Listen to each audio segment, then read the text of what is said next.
Today in this 2000 Chevrolet Express van, we'll be having a look at and showing you how to install the Roadmaster rear anti-sway bar and axle bracket kit, part number RM-1109-175-00, in conjunction with the Roadmaster axle mounting bracket kit for Chevrolet Express van chassis, part number RM-590061-00.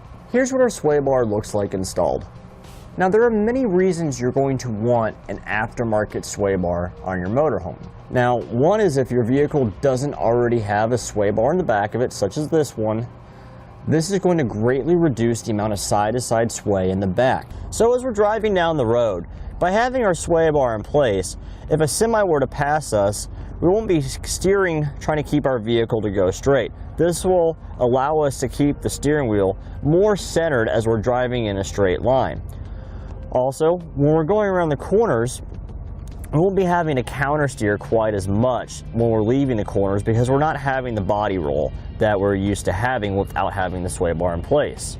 So for example, if we're turning left, we'll have more weight transfer to our right side, and that'll cause the right end to dip down and the left side to pick up.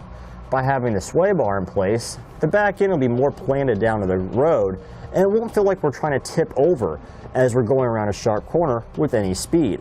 This will help improve driver confidence and give us the extra sense of security that we're looking for.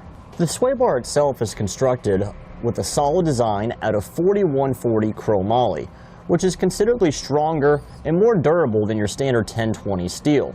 Our bushings are polyurethane compared to your standard rubber bushings. By being polyurethane, they'll be able to withstand oil, gasoline, and ozone, so they're more durable and will last a much longer time.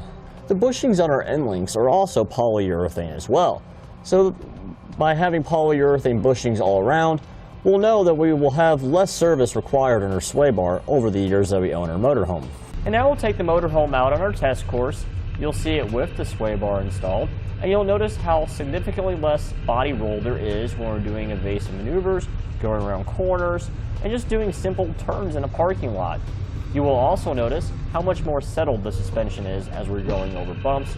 We're able to maintain more of our stability and handling in the motorhome. Now that we've gone over some features, we'll show you how to get it installed. To begin our install, we're going to find ourselves in front of a rear axle. And now we need to find a location to mount our axle bracket. We need to mount it about 6 inches away from our leaf spring. So that's basically right around the edge of where our shock mount is right here. So we'll take our U-bolt and we'll place it in that area. We'll do the same on both sides. We're on the back side of our axle now. This is the other part of our mounting bracket that we need to install. This curved section here will face towards the axle, but as you can see right here, our brake line is in the way. So we need to move our brake line out of this clip here so then it goes over the U-bolt instead. So we'll use a flathead screwdriver or a pry bar, and we'll carefully pry the brake line out of its bracket, and we'll bend it up with it out of the way. We'll take our bracket, slide it over the U-bolt like so. Right now we have our sway bar on the ground below our rear axle. The arms here are facing towards the rear of our motorhome, and this bend is facing down. This is how we're going to have it oriented when we install it. Now we'll take the larger bushing. This is the one that fits inside of our saddle bracket here that comes with the sway bar. We'll take our grease here and we'll smear this inside of our bushing. Make sure you work it around all the way around the inside of the bushing. We'll do this for both of them. Here with our bushings lubricated, we're going to install them about right here in the center of our arms. So we'll just split them open, go around the bar, place it in position, then we'll take the saddle bracket and slide it over the bushing. The other side's the exact same way. Now with an extra set of hands, we'll raise our sway bar into position, placing the saddle bracket over our U-bolt, and we'll secure it in place with a flat washer and a nylon lock nut. Okay, now that we have our sway bar attached to the axle, we'll attach our end links here to the sway bar. This section here, where it kicks out, we want it kicked in towards our frame, so we want this section here facing out towards our sway bar. We'll remove this nut on the bottom, this washer, and one bushing. Then we'll insert it through the top of our sway bar, place our bushing back on the bottom, followed by our washer. It's got a cup section on it. The cup will face your bushing. We'll reinstall the nut on the bottom, and we'll do the same on the other side. Now we find ourselves in a driver's side wheel well.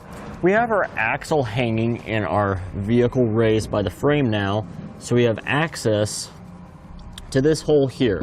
This is a factory hole where a wiring harness is clipped to. We unclip the wiring harness and pull the wiring harness out of the way so there's nothing on the other side of the frame, and we're going to enlarge this hole to a 1/2 inch in diameter now.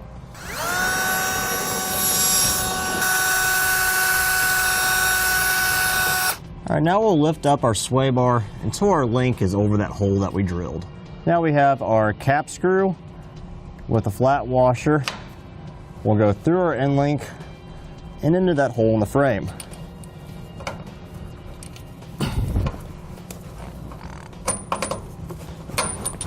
Now on the inside of the frame, we'll cap the bolt off with a washer and a nylon lock nut. So you can see the nut right there of our washer behind it, so that's where we threaded it on. It's a very tight spot because on our motorhome the gas tank's right here, so it's difficult to see. So now we have our vehicle lifted by the axle, so all the weight is on the axle itself. It's not lifted by the frame anymore. And we can begin to tighten down our hardware that attaches our sway bar brackets to the axle itself. Since we're on a U-bolt, we're going to tighten these down in an alternating pattern so it's equal. And now we'll torque our U-bolts in an alternating fashion to the amount specified in the instructions for our axle mounting kit. Now we'll tighten our nut on our bottom of our end link to our sway bar until our bushings start to compress and deform a little bit. Okay, now we'll tighten our end link to our frame. Okay, now we'll torque our hardware to the amount specified in the instructions. And that completes our look at and installation of the Roadmaster rear anti-sway bar and axle bracket kit, part number RM-1109-175-00 on this 2000 Chevrolet Express van. Thanks for watching. Click the link in our description below to shop, learn more, or visit us at eTrailer.com. And leave us a comment if you have any questions.